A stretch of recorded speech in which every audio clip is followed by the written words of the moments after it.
नमस्कार, मैं हूं आपके साथ अली मतहर। कोरोना से जंग जारी है और इस बीच प्रधानमंत्री मोदी का राष्ट्र के नाम संदेश और मेगा पैकेज सिर्फ देश की जनता को ध्यान में रखकर नहीं किया गया, बल्कि यह दुनिया को बड़ा संदेश देने वाला है। आत्मनिर्भरता के मंत्र के साथ आगे बढ़ने जा रहा भारत चीन जैसे देशों के लिए भी बड़ी चुनौती पेश करने जा रहा है, जो दुनिया भर में आर्थिक दादागिरी दिखाता है। 20 लाख करोड़ रुपए का एक पैकेज 2020 में देश की विकास यात्रा को 20 लाख 2020 में।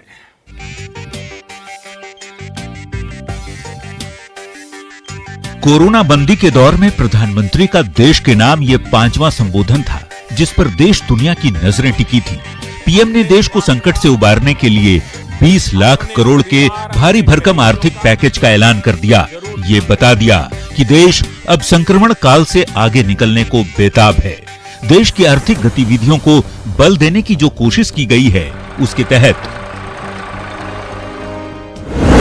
सूक्ष्म, लघु और मध्यम उद्योग के लिए यानी एमएसएमई को 3 लाख करोड़ की सहायता संभव है। मिडिल क्लास को नए पैकेज के जरिए टैक्स छूट की घोषणा की जा सकती है, जबकि किसानों के लिए कर्ज माफी या अतिरिक्त डायरेक्ट पैसे का ट्रांसफर मुमकिन है। आत्मनिर्भर भारत के प्रण से ही पूरा होगा। इस दायित्व को 130 करोड़ देशवासियों की प्राण शक्ति से ही ऊर्जा मिलेगी। आत्मनिर्भर भारत का यह युग हम भारतवासी के लिए नूतन प्रण भी होगा, नूतन पर्व भी होगा। तो पीएम का संदेश क्या है, वो भी समझिए। 20 लाख करोड़ के आर्थिक पैकेज से निवेश और रोजगार सृजन पर जोर दिया जा रहा है। आत्मनिर्भर भारत का नारा देश के निर्माण क्षेत्र को गति देने की कोशिश है। अर्थव्यवस्था को मजबूत कर चीन की आर्थिक दादागिरी को तोड़ने का संदेश भी है। चीन से वैश्विक समुदाय के मोहभंग को भारत में भुनाने की कोशिश भी है।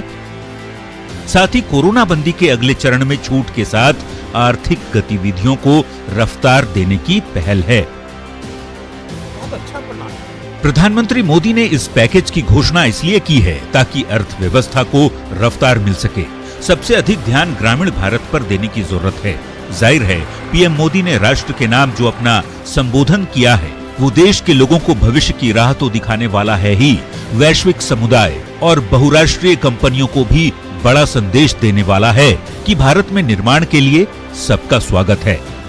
Bureau report, news 18। प्रधानमंत्री के कल घोषित 20 लाख करोड़ के आर्थिक महापैकेज में देश की आर्थिक गतिविधियों को रफ्तार देने की कोशिश की गई है। केंद्रीय वित्त मंत्री निर्मला सीतारमण ने आज प्रेस कॉन्फ्रेंस कर इकोनॉमिक पैकेज को समझाने की कोशिश की।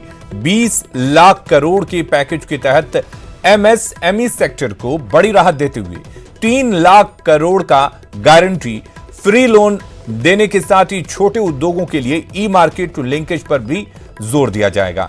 इसके अलावा निर्माण क्षेत्र के लिए 6 महीने की समय सीमा बढ़ा दी गई है। साथ ही आपको बता दें कि बिजली वितरण के लिए 90,000 करोड़ रुपए का प्रावधान रखा गया है। 8.72 लाख कर्मचारियों को इसका लाभ मिलेगा, यानी कि जो भी पैकेज दिया जा रहा है उसके तहत कर्मचारियों का 12% की जगह 10% ईपीएफ कटेगा। पीएसयू के कर्मियों का 12% ही ईपीएफ कटेगा और एमएसएमई सेक्टर को इस दौरान 3 लाख करोड़ की गारंटी फ्री लोन देने की घोषणा भी की गई है।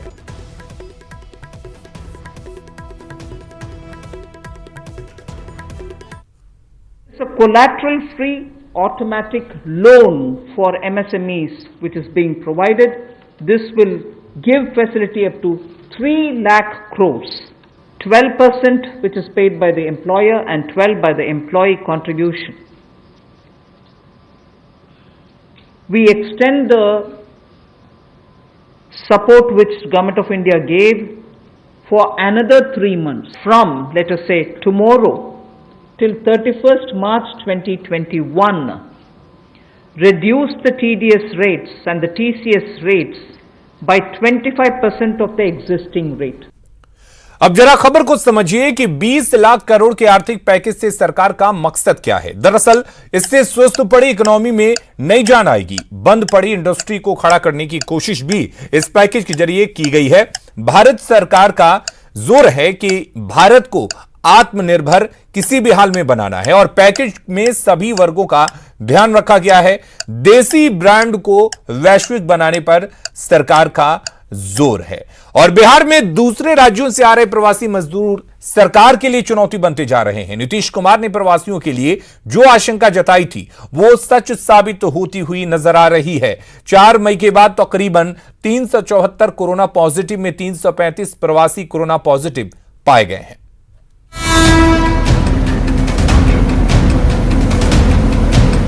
अब तक तकरीबन 1 लाख से ज्यादा प्रवासी मजदूरों की घर वापसी हो चुकी है। 2-4 दिनों में देश के अलग अलग राज्यों से और मजदूर बिहार आने वाले हैं। मजदूरों की घर वापसी ने सरकार की टेंशन बढ़ा दी है, क्योंकि मंगलवार को कोरोना के 130 नए मरीज मिले, जिसमें 124 मरीज प्रवासी हैं, जो बाहर के राज्यों से बिहार पहुँचे हैं। विगत 3-4 दिनों में आंकड़े में फिर से एक बार इजाफा हुआ है और उस इजाफे में जो बड़ी संख्या है वो जो हमारे प्रवासी भाई बंधु बाहर से आए हैं उनकी एक बड़ी संख्या है। तो हमारा प्रयास ये है कि जो हमारे भाई बंधु बाहर से आ रहे हैं यदि पॉजिटिव भी मिलते हैं तो उनको तुरंत स्वस्थ कराना और फिर उनके द्वारा कोई संक्रमण ना फैले इसकी चिंता करना। बिहार सरकार की ये चिंता यूं ही नहीं है। आंकड़ों पर गौर फरमाए तो 4 मई से 12 मई तक 244 कोरोना के नए मामले सामने आए। 244 नए मामलों में 190 प्रवासी मजदूर हैं, मतलब 78% केस प्रवासियों में ही मिले हैं। कोरोना के कहर से बचा बिहार का एकमात्र जिला जमुई भी अब कोरोना की चपेट में आ चुका है। मतलब पूरे बिहार को कोरोना ने अपनी आगोश में ले लिया है। बिहार में लगातार प्रवासी मजदूरों का आना जारी है। अब जरा देखते हैं कि कितनी ट्रेनों से प्रवासियों की कितनी तादाद बिहार पहुंच चुकी है। अब तक 178 ट्रेनों से तकरीबन 2 लाख प्रवासी बिहार आ चुके हैं। पहले एक ट्रेन में 1100 यात्री सफर करते थे, अब एक ट्रेन में 14 से 1500 लोग यात्रा कर रहे हैं। करीब 2 लाख लोग आ चुके हैं और अभी हमने ट्रेन की कैपेसिटी भी बढ़ा दी। पहले हम लोग एक ट्रेन में करीब 1100 के लगभग श्रमिक आ रहे थे, अब यह संख्या हमारी करीब 1400-1500 हो गई है। जाहिर है बिहार के सभी 38 जिलों में एक भी जिला अछूता नहीं है। मरीजों के बढ़ते आंकड़े काबू में नहीं आए तो बिहार की मुसीबत कम होने की बजाय बढ़ेगी। न्यूज 18 के लिए पटना से रजनीश कुमार के साथ ब्यूरो रिपोर्ट, न्यूज 18 नेटवर्क। तो जाहिर है बिहार में कोरोना मरीजों का आंकड़ा 1000 के करीब पहुंच चुका है, जो कि बेहद चिंता की बात है। आइए जानते हैं कि बाहर से बिहार आने वाले प्रवासियों को लेकर अब तक क्या कुछ हुआ है। अब तक 2 लाख लोग बिहार आ चुके हैं। आपको बता दें कि इस दौरान 178 श्रमिक स्पेशल ट्रेन बिहार आ चुकी हैं। तो टेस्ट किए गए 374 प्रवासियों में से 335 प्रवासी पॉजिटिव पाए गए हैं, यानी कि चेक जिनका किया गया उनका आंकड़ा भी कम है। बेगूसराय में सबसे ज्यादा 26 प्रवासी पॉजिटिव पाए गए हैं। नालंदा में 15, भागलपुर में 13 प्रवासी पॉजिटिव पाए गए हैं। सबसे ज्यादा दिल्ली से आने वालों में संक्रमण अब तक मिला है। हालांकि अभी काफी लोगों का टेस्ट किया जाना है। दिल्ली से आने वाले में 55 प्रवासी पॉजिटिव मिले हैं। 17 लाख प्रवासियों ने घर वापसी का आवेदन दिया है।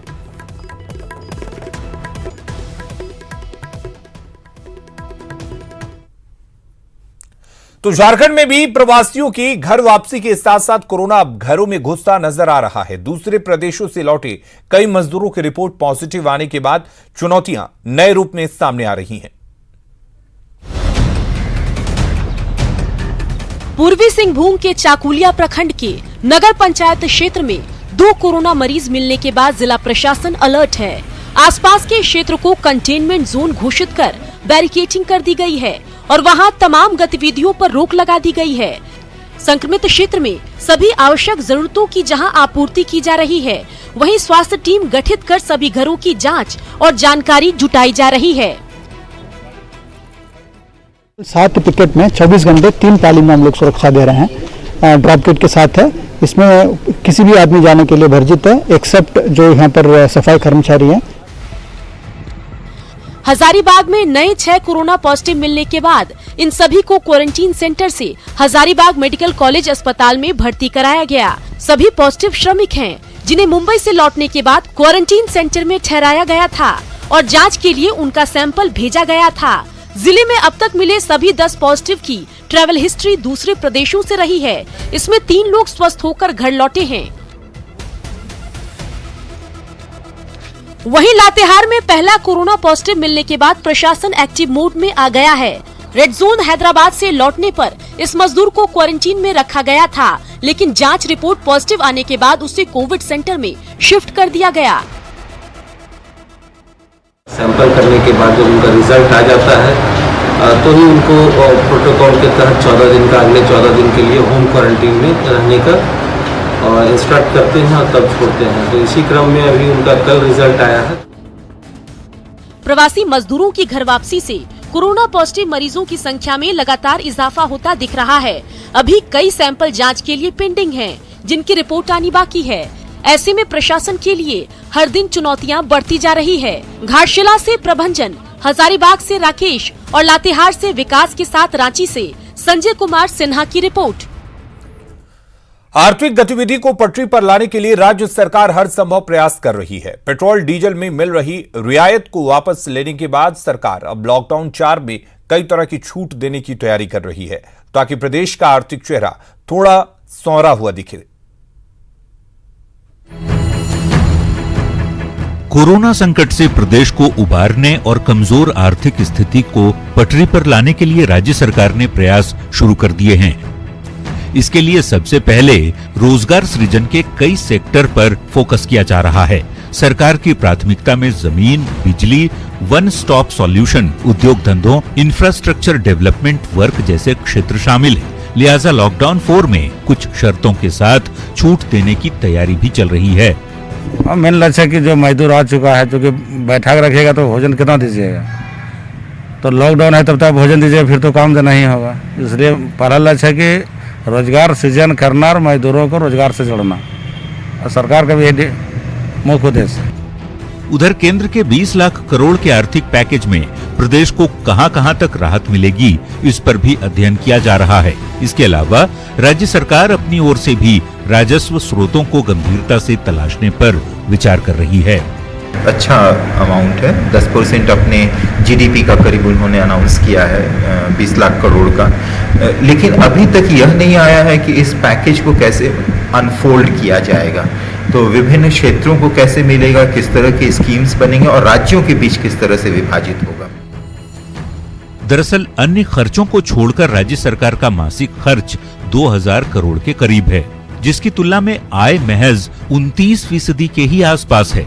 ऐसे में राज्य सरकार इन दिनों केंद्र के भरोसे चल रही है। जाहिर तौर पर इस बेहद चुनौती भरे माहौल से निकलने के लिए चिंतन, मंथन और प्रयास का दौर तेज हो चला है।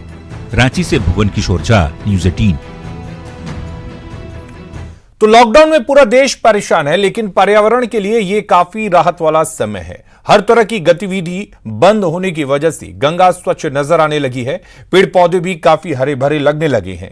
गंगा नदी में विचरण करने वाले जीव जंतु भी पानी में अटखेलियां करते हुए दिखने लगे हैं। एक रिपोर्ट। गंगा तेरा पानी अमृत झरझर बहता जाए, युग युग से इस देश की धरती तुझसे जीवन पाए। गंगा तेरा पानी अमृत। देश इस वक्त कोरोना संक्रमण की चपेट में है। 25 मार्च से देश में लॉकडाउन लगाया गया है। आम लोगों के लिए यह बहुत मुश्किल भरा समय है, लेकिन देश की नदियों के लिहाज से देखें तो काफी राहत भरा समय है। देश की प्रमुख नदियों गंगा, यमुना में प्रदूषण का स्तर काफी कम हो गया है। मुंगेर में गंगा नदी का पानी भी काफी साफ हो गया है। डॉल्फिन जो कभी यहां दिखना बंद हो गई थी, अब वे भी गंगा की निर्मल पानी में विचरण करने लगी हैं। जब से लॉकडाउन हुआ है तब से लोगों का आवागमन कम हुआ है, शहर में प्रदूषण कम हुआ है और आप देख सकते हैं कि गंगा कितनी निर्मल हो चुकी है। मुंगेर रेंज के डीएफओ नीरज नारायण बताते हैं कि फैक्ट्रियों और आम दिनों में होने वाला कामकाज बंद होने की वजह से प्रदूषण का स्तर काफी कम हुआ है। लॉकडाउन में गंगा घाट पर श्रद्धालु भी नहीं आ रहे हैं। साथ ही वे इस बात को स्वीकार करते हैं कि ये स्थिति हमेशा के लिए नहीं है। आगे हमें पर्यावरण का ख्याल रखना होगा, संतुलन बनाना होगा। गंगा किनारे ही अधिकांश इंडस्ट्रीज फैक्ट्रीज कार्यरत हैं। जो इफ्लुएंट्स हैं उनका डिस्चार्ज कम हो गया गंगा नदी में, उसी कारण से हमें यह 1.5 महीने में लगभग परिवर्तन दिख रहा है। युग युग से इस देश की धरती तुझसे जीवन पाए। प्रकृति के नजरिए से तो यही कहा जा सकता है कि काश हर साल कुछ दिनों के लिए देश में लॉकडाउन हो जाए ताकि गंगा की निर्मलता बनी रहे, प्रदूषण का स्तर भी कम हो जाए, लेकिन ऐसा संभव नहीं है। ऐसी स्थिति में जिम्मेदारी हम मानव जाति की बनती है। अंधाधुंध विकास के चक्कर में प्रकृति पर अत्याचार न करें। हम ऐसा विकास करें जहां मानव जाति के साथ प्रकृति की भी रक्षा हो। न्यूज़ 18 के लिए मुंगेर से अरुण शर्मा की रिपोर्ट। जय जय गंगे हर हर गंगे। कोरोना टेस्ट में तेजी लाई जाए, इसको लेकर निजी लैब एजेंसियों को जांच की अनुमति दी गई, लेकिन उनकी जांच दर ने ऐसी उछाल मारी कि उनका कारोबारी चेहरा सामने आ गया। साथ ही मंजूरी को लेकर सरकार पर भी सवाल उठने शुरू हो गए।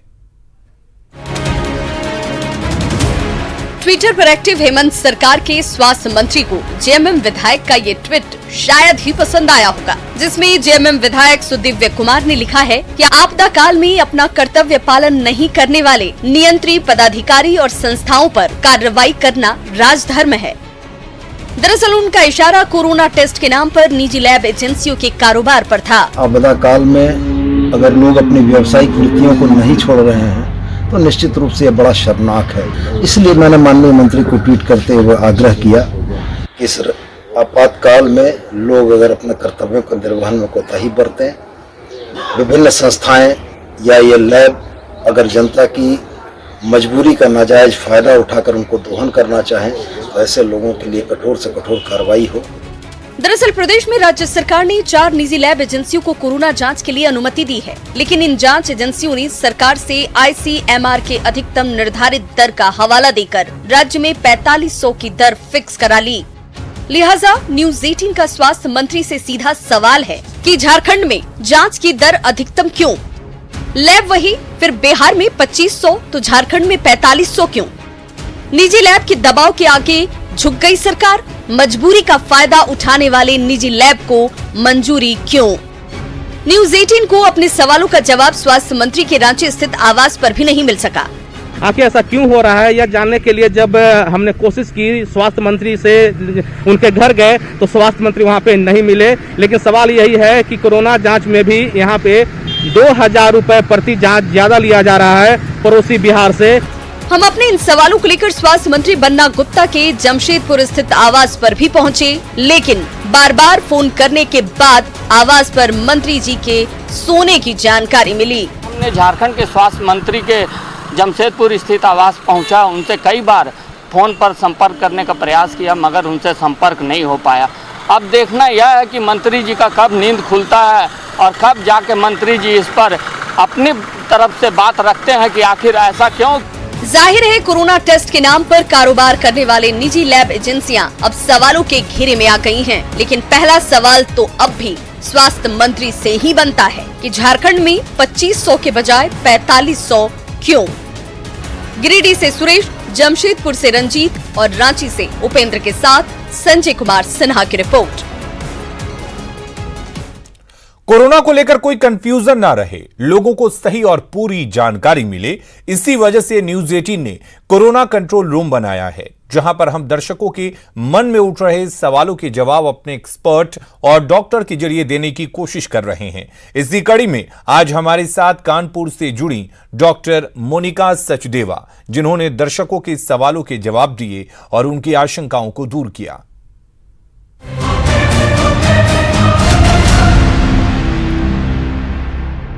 मेरा नाम रेशमा पांडे है और मैं ये जानना चाहती हूँ कि कोरोना के इस काल में हम अपनी इम्यूनिटी कैसे बढ़ाएं। मैं अंशुल जोशी बैंगलोर से बात कर रहा हूँ और मेरा सवाल ये है कि हम इस समय क्या खाएं जिससे हम स्वस्थ रहें। मेरा नाम कामनी कुमार है, मैं रांची से बोल रही हूँ। मेरा सवाल डॉक्टर साहब से ये है कि हम लोग क्या खाएं कि हम लोग की इम्यूनिटी मजबूत हो। कुछ 5-6 चीज़ों का ध्यान हमें देना है। पहली चीज़ तो ये कि हमें बहुत ठंडा खाना नहीं खाना है, जैसे ठंडा पैर नहीं लेना है, ठंडा दही, ये सब चीज़ें अवॉइड करनी है हमको।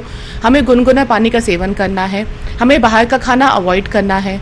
हमें अपने खाने में विटामिन सी होना चाहिए, जैसे कि नींबू, संतरा, आंवला, इन सब का सेवन बढ़ाना चाहिए, बिकॉज ये हमारी इम्यूनिटी को स्ट्रॉन्ग करता है। और साथ ही साथ हमको लंबी फास्टिंग अवॉइड करनी चाहिए, क्योंकि उससे हमारी इम्यूनिटी वीक होती है।